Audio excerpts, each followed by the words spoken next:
ವಯನಾಡಿನಲ್ಲಿ ಸಂಭವಿಸಿದ ಭೀಕರ ಭೂಕುಸಿತ ಅದಾದ ನಂತರದಲ್ಲಿ ಅಲ್ಲಿ ಸಂಭವಿಸಿರುವ ಪರಿಸ್ಥಿತಿ ರಕ್ಷಣಾ ಕಾರ್ಯಾಚರಣೆ ಇದರ ನಡುವೆ ಕೂಡ ಮುಂದುವರೆದಿದೆ. ಎಲ್ಲಿ ನೋಡಿದ್ರೂ ಅಲ್ಲಿ ಮನ ಕಲಕುವ ದೃಶ್ಯಗಳೇ ಕಾಣೋಕೆ ಸಿಗ್ತಾ ಇದೆ. ಕೇವಲ ಉಳಿದಿರೋದು ಅವಶೇಷಗಳು ಮಾತ್ರ. ಇಲ್ಲೊಂದು ಗ್ರಾಮ ಇತ್ತು, ಊರಿತ್ತು, ಜನ ಬದುಕಿದ್ರು ಅನ್ನೋದಕ್ಕೂ ಕೂಡ ಸಾಕ್ಷ್ಯ ಇಲ್ಲದಂತೆ ಕಟ್ಟಡಗಳು ನೆಲಸಮ ಆಗಿ ಹೋಗಿದೆ. ಆ ಅವಶೇಷಗಳ ದೃಶ್ಯಗಳೇ ಎಲ್ಲ ಕಡೆ ಕಾಣೋಕೆ ಸಿಗ್ತಾ ಇದೆ. ವಯನಾಡಿನ ಸದ್ಯದ ಪರಿಸ್ಥಿತಿಯ ಡ್ರೋನ್ ದೃಶ್ಯಾವಳಿಗಳನ್ನ ಗಮನಿಸ್ತಾ ಇದ್ದೀರಿ. ಧ್ವಂಸವಾದ ಮನೆ, ಮುರಿದು ಬಿದ್ದಿರುವ ಮರಗಳು, ಮಣ್ಣಿನ ಅಡಿಯಲ್ಲಿ ಹುದುಗೋಗಿರುವ ಕಾರು, ಎಲ್ಲೆಲ್ಲೂ ಕೆಸರು. ಸದ್ಯಕ್ಕೆ ಈ ದೃಶ್ಯಗಳನ್ನ ಗಮನಿಸ್ತಾ ಇದ್ರೆ ವಯನಾಡಿನ ಜನರ ಪರಿಸ್ಥಿತಿ ಆ ಕ್ಷಣದಲ್ಲಿ, ದುರಂತ ಸಂಭವಿಸಿದ ಕ್ಷಣದಲ್ಲಿ ಹೇಗಿರಬಹುದು ಅನ್ನೋದನ್ನ ಅಂದಾಜು ಮಾಡಿಕೊಂಡ್ರೆ ಭಯ ಹುಟ್ಟಿಸುವ ರೀತಿಯಲ್ಲಿದೆ ದೃಶ್ಯಗಳು.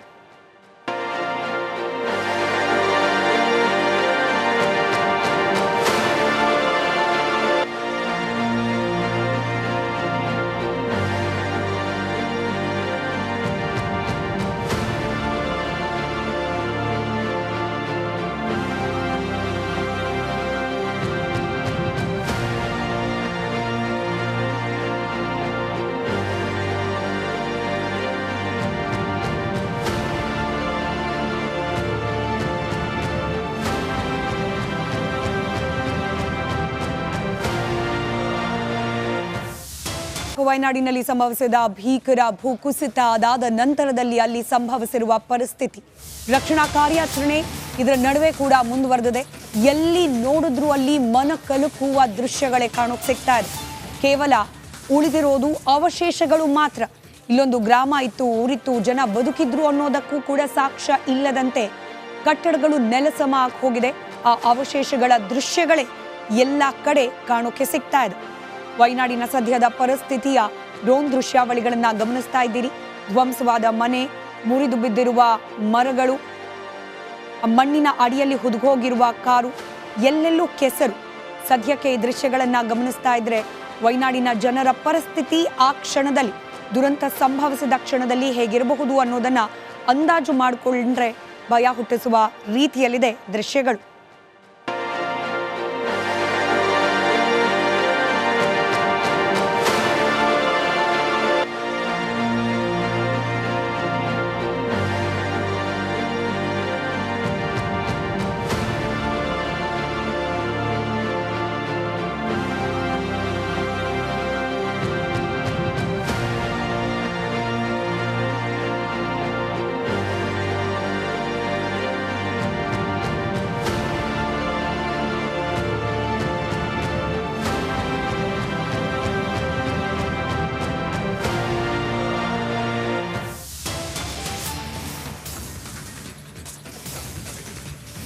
ಮತ್ತೊಂದು ಕಡೆ ಬಾಂಗ್ಲಾದೇಶದಲ್ಲಿ ಇವತ್ತು ಕೂಡ ಅರಾಜಕತೆ ಮುಂದುವರೆದಿದೆ. ಶೇಖ್ ಹಸೀನಾ ರಾಜೀನಾಮೆ ಕೊಟ್ಟ ನಂತರವೂ ಕೂಡ ಹಿಂಸಾಚಾರ ಮುಗಿದಿಲ್ಲ.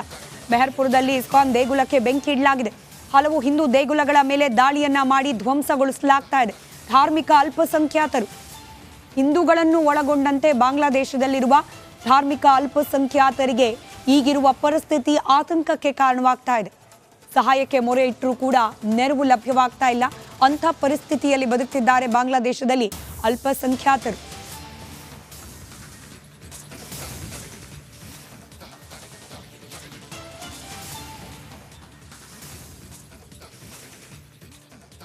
ನಿನ್ನೆ ಬಾಂಗ್ಲಾದೇಶದಲ್ಲಿ ಆದ ಬೆಳವಣಿಗೆಗಳನ್ನ ಗಮನಿಸುತ್ತಿದ್ದೀರಿ. ಶೇಖ್ ಹಸೀನಾ ತಮ್ಮ ಪ್ರಧಾನಿ ಹುದ್ದೆಗೆ ರಾಜೀನಾಮೆಯನ್ನ ನೀಡಿದ್ರು, ಭಾರತಕ್ಕೆ ಬಂದ್ರು. ಇಲ್ಲಿಂದ ಲಂಡನ್ಗೆ ಹೋಗಬಹುದು ಅನ್ನೋ ನಿರೀಕ್ಷೆ ಇದೆ. ಶೇಖ್ ಹಸೀನಾ ರಾಜೀನಾಮೆಗೆ ಒತ್ತಾಯಿಸಿ ಪ್ರತಿಭಟನೆ ನಡೀತಾ ಇತ್ತು. ರಾಜೀನಾಮೆ ನೀಡಿದ ನಂತರದಲ್ಲೂ ಕೂಡ ಪ್ರತಿಭಟನೆ, ಹಿಂಸಾಚಾರ ಮುಂದುವರೆದಿದೆ. 2 ಗುಂಪುಗಳಾಗಿ ವಿಂಗಡಣೆ ಆಗಿ ಹೋಗಿದೆ ಬಾಂಗ್ಲಾದೇಶ. ಹೀಗಾಗಿ ಶೇಖ್ ಹಸೀನಾ ರಾಜೀನಾಮೆ ನಂತರವೂ ಕೂಡ ಪರಿಸ್ಥಿತಿ ಅಲ್ಲಿ ಸುಧಾರಿಸಿಲ್ಲ. ಸದ್ಯಕ್ಕೆ ಸೇನೆಯ ಕೈನಲ್ಲಿದೆ ಬಾಂಗ್ಲಾದೇಶದ ಆಡಳಿತ. ಪರ್ಯಾಯ ಸರ್ಕಾರ ರಚನೆಯ ಭರವಸೆಯನ್ನ ನಿನ್ನೆ ನೀಡಿದ್ದಾರೆ ಸೇನಾ ಮುಖ್ಯಸ್ಥರು. ಆದರೆ ಆ ಪ್ರಕ್ರಿಯೆ ಕೂಡ ಸುಲಭದ್ದಾಗಿ ಉಳಿದಿಲ್ಲ. ಇನ್ನು ಅಲ್ಪಸಂಖ್ಯಾತರ ಮೇಲೆ ಹುಡುಕಿ ಹಲ್ಲೆಯನ್ನ ಮಾಡಲಾಗ್ತಾ ಇದೆ. ವಯನಾಡಿನಲ್ಲಿ ಸಂಭವಿಸಿದ ಭೀಕರ ಭೂಕುಸಿತ ಅದಾದ ನಂತರದಲ್ಲಿ ಅಲ್ಲಿ ಸಂಭವಿಸಿರುವ ಪರಿಸ್ಥಿತಿ ರಕ್ಷಣಾ ಕಾರ್ಯಾಚರಣೆ ಇದರ ನಡುವೆ ಕೂಡ ಮುಂದುವರೆದಿದೆ. ಎಲ್ಲಿ ನೋಡಿದ್ರೂ ಅಲ್ಲಿ ಮನ ಕಲಕುವ ದೃಶ್ಯಗಳೇ ಕಾಣೋಕೆ ಸಿಗ್ತಾ ಇದೆ. ಕೇವಲ ಉಳಿದಿರೋದು ಅವಶೇಷಗಳು ಮಾತ್ರ. ಇಲ್ಲೊಂದು ಗ್ರಾಮ ಇತ್ತು, ಊರಿತ್ತು, ಜನ ಬದುಕಿದ್ರು ಅನ್ನೋದಕ್ಕೂ ಕೂಡ ಸಾಕ್ಷ್ಯ ಇಲ್ಲದಂತೆ ಕಟ್ಟಡಗಳು ನೆಲಸಮ ಆಗಿ ಹೋಗಿದೆ. ಆ ಅವಶೇಷಗಳ ದೃಶ್ಯಗಳೇ ಎಲ್ಲ ಕಡೆ ಕಾಣೋಕೆ ಸಿಗ್ತಾ ಇದೆ. ವಯನಾಡಿನ ಸದ್ಯದ ಪರಿಸ್ಥಿತಿಯ ಡ್ರೋನ್ ದೃಶ್ಯಾವಳಿಗಳನ್ನ ಗಮನಿಸ್ತಾ ಇದ್ದೀರಿ. ಧ್ವಂಸವಾದ ಮನೆ, ಮುರಿದು ಬಿದ್ದಿರುವ ಮರಗಳು, ಮಣ್ಣಿನ ಅಡಿಯಲ್ಲಿ ಹುದುಗೋಗಿರುವ ಕಾರು, ಎಲ್ಲೆಲ್ಲೂ ಕೆಸರು.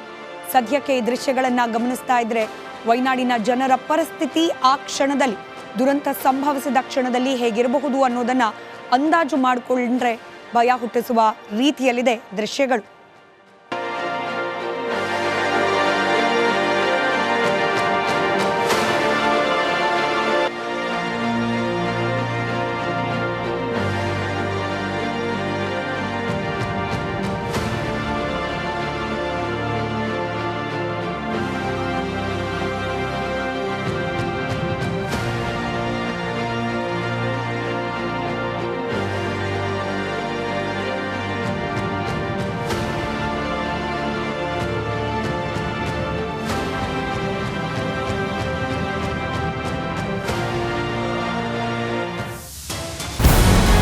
ನಮಸ್ಕಾರ, ಕರ್ನಾಟಕ ಪ್ರೈಮ್ ಟೈಮ್ಗೆ ಸ್ವಾಗತ. ನಾನು ಜಯಪ್ರಕಾಶ್ ಶೆಟ್ಟಿ. ಇಡೀ ಕರ್ನಾಡು ಇವತ್ತು ರೆಬೆಲ್ ಆಗಿ ನಿಂತಿದೆ. ಈ ಹಗರಣಗಳನ್ನು ಸದನದಲ್ಲಿ ಪ್ರಸ್ತಾಪ ಮಾಡಲು ಕೂಡ ಕಾಂಗ್ರೆಸ್ ಹಿಂದೇಟು ಹಾಕಿದ್ದೇಕೆ? ನಿಮ್ಗೆ ಸಂಬಳ ಅದಕ್ಕೆ, ನಿಮಗೆ ವಾಹನ ಅದಕ್ಕೆ, ನಿಮಗೆ ವೆಪನ್ ಅದಕ್ಕೆ, ನೀವು ಅದನ್ನು ಸೆರೆ ಹಿಡಿಬೇಕಾಗಿತ್ತು. ನೀವು ವಿದ್ಯುತ್ ಬರ ಇದೆ ಅಂತ ಹೇಳ್ತಾ ಇದ್ದೀರಿ, ಎಲ್ಲಿ ಬರ ಇದೆ ನೀವು ಹೇಳಬೇಕು. ಪಾಕಿಸ್ತಾನ್ ಆಕ್ಯುಪೈಡ್ ಕಾಶ್ಮೀರ್ ಅದು ಎಂದೆಂದಿಗೂ ನಮ್ಮದು. 40 ಮೆಷಿನ್ಗಳು ತಂದಿತ್ತು ನೋಟ್ ಎಣಿಸುವುದಕ್ಕೆ, ಅದೇ ಹಾಳಾಯಿತು. ಮಥುರಾದ ಗಲಾಟೆ ಇದೆಯಲ್ಲ, ಅದು ಸ್ಥಳೀಯವಾಗಿ ಕೂತು ಪರಿಹರಿಸಬಹುದಾದಂಥ ಕಾನೂನಿದೆ. ಗ್ಯಾರಂಟಿ ಯೋಜನೆಯಿಂದ ನಷ್ಟ ಆಗಿದೆ, ಲಾಭ ಆಗಿದೆ, ದಯವಿಟ್ಟು ಹೇಳಿ. Dawood Ibrahim most wanted criminal ಯಾವಾಗಾದ ಅಂದರೆ ಇಲ್ಲಿ ತನಕ ಭಾರತ ದೇಶದಲ್ಲಿ ಓರ್ವ ದಲಿತ ಪ್ರಧಾನಿಯಾದಂಥ ಇತಿಹಾಸವೇ ಇಲ್ಲ. ರಿಪಬ್ಲಿಕ್ ವರ್ಲ್ಡ್ ಆಪ್ ಇದು ಕೇವಲ ಅಪ್ಲಿಕೇಶನ್ ಅಲ್ಲ, ಸಮಗ್ರ ಸುದ್ದಿಗಳ ಸಂಪರ್ಕ ಮಾರ್ಗಕ್ಕೆ ಕ್ರಾಂತಿಕಾರಿ ಬದಲಾವಣೆ. ರಿಪಬ್ಲಿಕ್ ವರ್ಲ್ಡ್ ಆಪ್ ಕೇವಲ ಸುದ್ದಿ ಅಪ್ಲಿಕೇಶನ್ ಅನ್ನ ಪರಿಚಯ ಮಾಡ್ತಾ ಇಲ್ಲ, ಬದಲಾಗಿ ಡಿಜಿಟಲ್ ಸುದ್ದಿ ಬಳಕೆಯ ಹೊಸ ಯುಗಕ್ಕೆ ನಾಂದಿ ಹಾಡ್ತಾ ಇದೆ. ಇದೊಂದು ಬ್ರೇಕಿಂಗ್ ನ್ಯೂಸ್, ಪ್ರಭಾವಶಾಲಿ ಕಾರ್ಯಕ್ರಮಗಳಿಗೆ ಗಟ್ಟಿಯಾದ ವೇದಿಕೆ. ರಿಪಬ್ಲಿಕ್ ವರ್ಲ್ಡ್ ಅಪ್ಲಿಕೇಶನ್ ಈಗ ಲೈವ್ ಆಗಿದೆ. ಗೂಗಲ್ ಪ್ಲೇ ಸ್ಟೋರ್ ಮತ್ತು ಆಪಲ್ ಆಪ್ ಸ್ಟೋರ್ ಎರಡರಲ್ಲೂ ಲಭ್ಯವಿದೆ. ಈಗಲೇ ಡೌನ್ಲೋಡ್ ಮಾಡಿ.